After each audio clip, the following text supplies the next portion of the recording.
quedarse en la sesión por responsabilidad con el país. Sostuvo que solo se presentó una cara de la moneda por parte de los ministros que busca deslegitimar la protesta social. En el uso de la palabra, la asambleísta Sofía Espín, representante de la provincia del Guayas.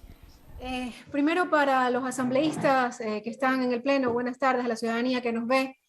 Hay que decir que ya volvió el ministro a dar una respuesta en la reunión en donde se encuentra el presidente de la Asamblea Nacional, y la respuesta es que no se mueven de su posición. Ese es el ánimo de diálogo que tiene este gobierno. Realmente es preocupante, es triste lo que vive nuestro país. Para ir al punto de lo que venimos a tratar el día de hoy, tenía un video preparado, pero no lo voy a exponer porque ya otros compañeros han expuesto la información, los videos los hemos visto, así que yo creo que no es necesario la brutalidad policial que hemos visto, ¿no? Hemos visto una fuerza policial y militar con su equipamiento completo y abundante, operativos policiales de gran nivel, incluso el uso masivo de caballos con un despliegue impresionante de fuerza contra jóvenes, hombres, incluso mujeres, niñas, niños, ancianos desarmados. Entonces aquí viene la primera pregunta para el ministro ausente, el señor Carrillo. ¿Por qué no se armaron y organizaron así, con esa fuerza, para controlar la violencia en las cárceles o en los barrios de todas las ciudades del país, que están sumidas, como lo saben todo el Ecuador, en la delincuencia? Esa es una pregunta que se hace el pueblo ecuatoriano. ¿Por qué sí con los manifestantes pacíficos, pero para la delincuencia no vimos ese nivel de despliegue? Nos gustaría pues que responda en su momento. Ya he visto y he escuchado a algunos asambleístas que pretenden y que tienen la intención de llamar al ministro Carrillo a un juicio político, por supuesto, al que apoyaremos. Y ahí queremos hacer otra pregunta. ¿Participó el ministro Carrillo en la elaboración del decreto borrador 455, que contó con la firma del presidente, que en su artículo 11 decía que permitía el uso de la fuerza letal? ¿Cómo define entonces el ministro Carrillo la diferencia entre fuerza menos letal y la fuerza letal? ¿Puede una bomba lacrimógena disparada en línea recta hacia el cuerpo ser letal? Ya lo vimos en el caso del ciudadano fallecido en la ciudad de Puyo. ¿Puede una bomba lacrimógena lanzada desde un edificio alto hacia el piso impactar de manera letal? Impactar letalmente. Son estos procedimientos prudentes, son estos procedimientos supuestos uso progresivo de la fuerza.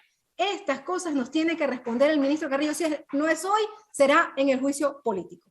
Nos han hablado un año de la falta de presupuesto para la salud, educación, para seguridad ciudadana, pero es evidente que para la represión no han faltado recursos ni dineros. El país quiere saber cuánto ha gastado el gobierno en material represivo durante las últimas 2 semanas en el marco de las protestas. Esta comparecencia, es claro, que se da en medio de un proceso de destitución del presidente de la República, en concordancia con el artículo 130 de la Constitución de Montecristi, donde se debate la responsabilidad del presidente sobre la grave crisis política y conmoción interna que vive el Ecuador. Y es claro que existe la conmoción interna, y es claro que esta conmoción interna ha sido motivada y exacerbada por el propio gobierno, dirigido por el presidente Lasso y sus ministros, con sus acciones equivocadas para gobernar, para atender esta crisis. La falta de tratamiento adecuado a este paro nacional es clarísimo, es clarísimo. El primero fue cuando aprenden el presidente de la CONAIE al amanecer del segundo día de paro nacional, en circunstancias poco claras, le echan más gasolina al fuego, lo toman preso en supuesta flagrancia, pero luego lo acusan de autoría intelectual. Es esta acción la que provoca la movilización de los manifestantes que estaban en sus territorios a la ciudad de Quito. Cuando emiten el famoso decreto borrador 455, que intentó limitar el Internet, no nos olvidemos cómo llegamos a este momento. Intentaron limitar el Internet en la ciudad de Quito, la libertad de expresión, suprimir la inviolabilidad de domicilio y autorizar el uso de armas letales. Eso en democracia, ¿cómo puede entenderse? Todo el país sabe que eso pasó y es inocultable. Esto lleva a un rechazo generalizado de la sociedad y tuvieron que, por supuesto, dar marcha atrás. Pero nadie puede olvidar el decreto borrador. La gasolina se seguía echando sobre la conmoción interna. Otro punto más, cuando en pleno paro nacional expiden el decreto 457, el decreto del desempleo. ¿A quién se le ocurre anunciar más recorte del gasto público y promover la supresión de puestos que desencadenará más despidos en medio de un paro nacional?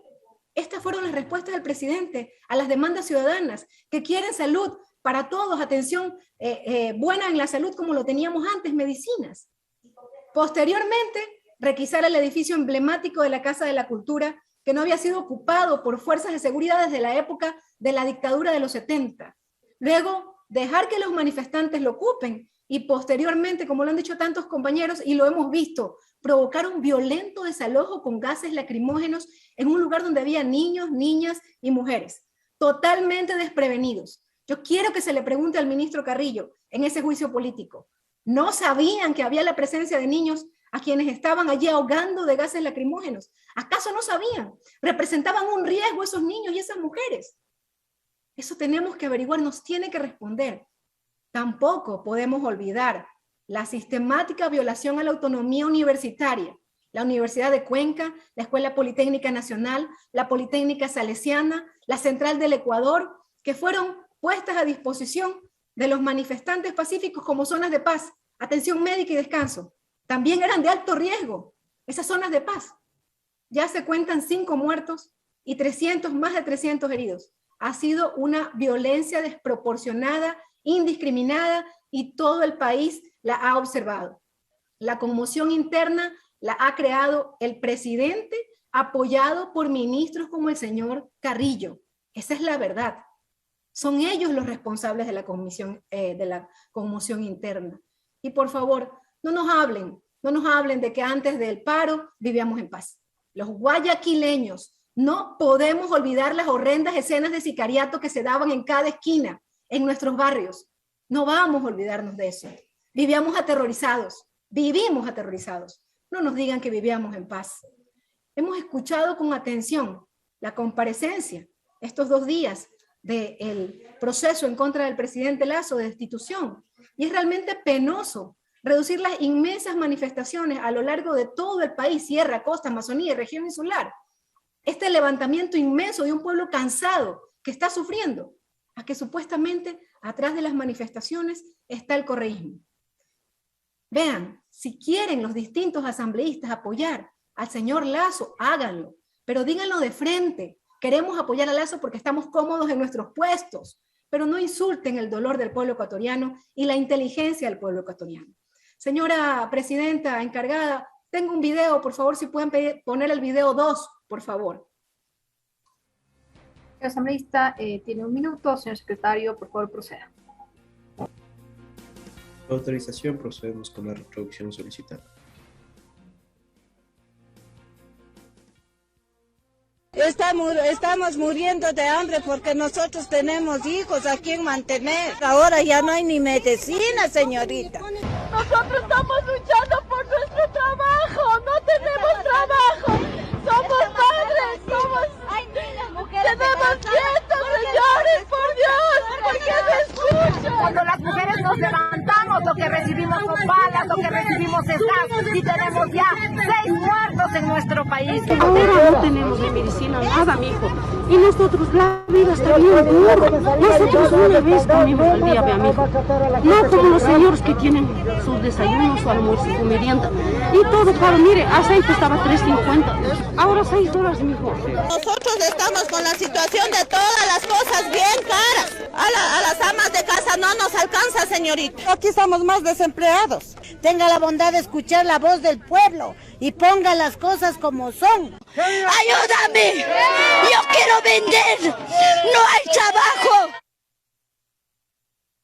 Señores asambleístas, ciudadanía que nos ve, aquí hay demandas legítimas de los transportistas, de los estudiantes, de las amas de casa, de los médicos, de los trabajadores y sindicatos, de los agricultores y por supuesto de los pueblos y nacionalidades.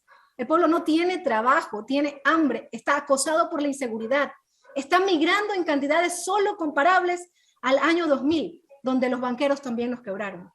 Y que lo reduzcan a que atrás de las manifestaciones está el correísmo es indignante. No se burlen de la gente. Rechazo rotundamente que se burlen de nuestro pueblo. El mal gobierno ha sido el que nos llevó a este punto. Provocó la conmoción interna y echó gasolina al fuego de las manifestaciones pacíficas. El señor Carrillo tiene que responderle al país, y por eso apoyaremos este proceso de juicio político. Muchas gracias, señora presidenta. Gracias, asambleísta Sofía Espín. Tiene la palabra el asambleísta Ricardo Vanegas. Intervención del asambleísta Sofía Espín, quien al finalizar sostuvo que se apoyará un proceso de juicio político en contra del ministro del Interior. Planteó además algunas